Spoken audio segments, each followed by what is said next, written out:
के बाद इस देश की युवा पीढ़ी को क्या करना है मैं लेके चलूंगा। उस समय जब यहाँ अलग अलग रियासतें थी, कई मुगलों का राज था, कई हिंदुओं का राज था, अलग अलग राज यहाँ पर थे। उसके बाद यहाँ पर अंग्रेजों की एंट्री हुई। अंग्रेजों की एंट्री कैसे हुई? वो अपने आप यहाँ नहीं आए थे, अंग्रेजों को यहाँ व्यापार करने के लिए बुलाया गया था। और जब अंग्रेज यहाँ आए तो उन्होंने धीरे धीरे धीरे धीरे करके यहाँ के उस समय के जो राजा महाराजा थे, किसी को डराया, किसी को खरीदा, किसी के साथ जो कुछ करने का किया, धीरे धीरे देश पर कब्जा कर दिया। हालांकि अगर हम इतिहास देखें, मैं यहाँ के दलित पिछड़ों और महिलाओं की बात करूं कि जिन्होंने देश की आजादी में अपने खून को नौछावर किया, जिन्होंने अपने देश की आजादी में खून नौछावर किया, उस देश में उन लोगों को सम्मान नहीं है। ये सहारनपुर है। यहाँ रेशमी रुमाल नाम की आजादी के समय में देवबंद से एक आंदोलन चलाया गया था जो पूरे देश में चला। ये वही सहारनपुर है कि जब अंग्रेजों ने यहाँ के उलेमाओं के सिर काट काट कर पेड़ों पर टंगाए थे। लेकिन आज क्या पूरे देश में उनको सम्मान है? मैं अगर दलितों की बात करूं तो इतने नाम आजादी की लड़ाई में शहीद होने वाले लोगों के हैं कि अगर लिखना शुरू करोगे तो पेन खत्म हो जाएगा, नाम नहीं लिख पाओगे। मैं अगर पिछड़ों की बात करूं, अगड़ों की बात करूं तो इतने नाम आजादी की लड़ाई में लड़ने वाले लोगों के हैं। क्या आपको लगता है कि जो लोग उस समय लड़े आज उनके परिवार कहाँ है? उनके परिवार को क्या सम्मान है? अगर लिस्ट उठा के ढूंढना शुरू करोगे तो रिजल्ट 0 होगा। समझिए ऐसा क्यों? भगत सिंह 23 साल की उम्र में फांसी चढ़े थे। करतार सिंह सराभा 17 साल की उम्र में फांसी चढ़े। खुदीराम बोस 15 साल की उम्र में फांसी चढ़े। सोचो हम लोगों की, हम देश के युवा क्या कर रहे हैं, क्या हैसियत हमारी है?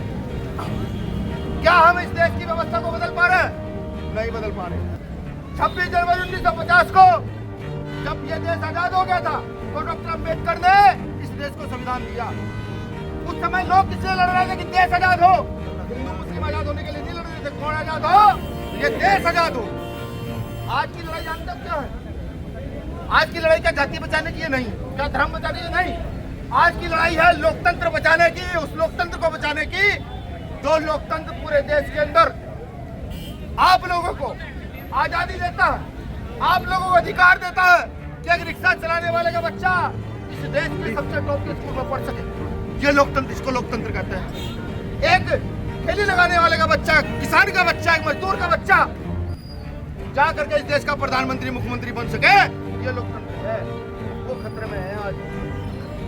जैसे उस समय देश खतरे में था, ऐसा आज लोकतंत्र खतरे में है। ये मैं नहीं कहता, पढ़ो इतिहास। आओ आज के समय में जो लोग पढ़े लिखे हैं, जो गुणगान गाते हैं, बहुत पढ़े लिखे हैं, जो यहाँ प्रोफेसर है, जो बड़े बड़े IAS PCS अधिकारी हैं, अगर उनमें है हया स्पष्ट बोलने की हमारी की तरह तो बताएं वाकई लोकतंत्र खतरे में, तुम सबकी आजादी खतरे में है। तुम सबकी क्या, तुम्हारी आने वाली नस्लों की आजादी खतरे में है। इस आजादी को बचाएगा कौन? भगत सिंह पैदा होंगे? नहीं हो सकता। खुदीराम बोस पैदा होंगे? पंडित चंद्रशेखर आजाद पैदा होंगे? अनेकों नाम पैदा होंगे? नहीं। तुम में से किसी ना किसी को इस लड़ाई को मजबूत करना होगा। मैं तो गर्व करता हूँ अपने नेता चंद्रशेखर आजाद पर। वो कम से कम संसद में खड़ा होकर के ये तो कह रहा है कि ये गलत है। वो वहाँ खड़ा होकर के ये तो बता रहा है कि ये गलत है, ये चलने नहीं दिया जाएगा। अकेला आदमी लड़ रहा है। सोचो ना, क्या आप में क्षमता नहीं विधायक MP बनने की? क्या आप में क्षमता नहीं प्रधान सरपंच बनने की? है। लेकिन आपने सोचना बंद कर दिया है। आप टीवी में खुश हैं। अगर आजादी का जश्न मनाना चाहते हैं और चाहते हैं कि ये अगले 100, 200, 500 साल तक चलता रहे, तो अपने अंदर के जमीर को जगाओ और खुदीराम बोस और चंद्रशेखर आजाद से लोगों को अंदर लगाओ।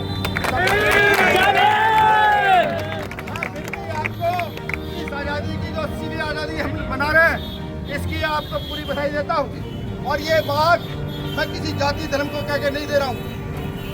मेरा एक निवेदन है इस देश के युवाओं से, सिर्फ एक निवेदन है, वो ये कि जब देश बचाने की बारी हो तो फिर अपना रंग छोड़ देना। फिर ये ध्यान मत रखना कि तुम किस रंग के आदमी हो। फिर अपना धर्म और जाति छोड़ देना। जब देश बचाने की बारी हो, आकर इकट्ठे होकर मजबूत होकर खड़े हो जाना।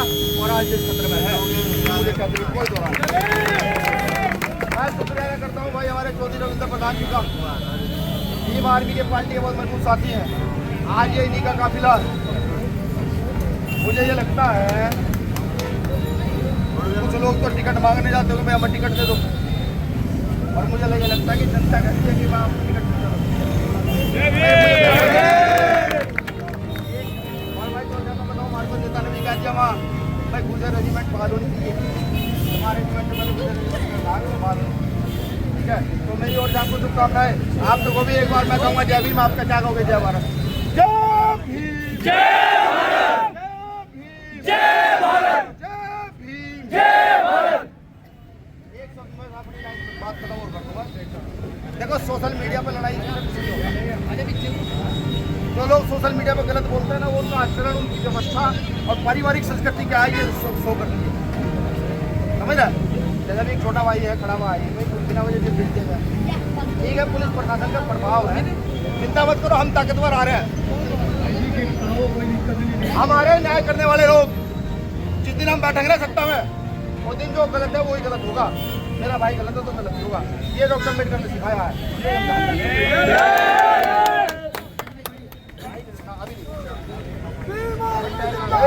जिंदाबाद जिंदाबाद।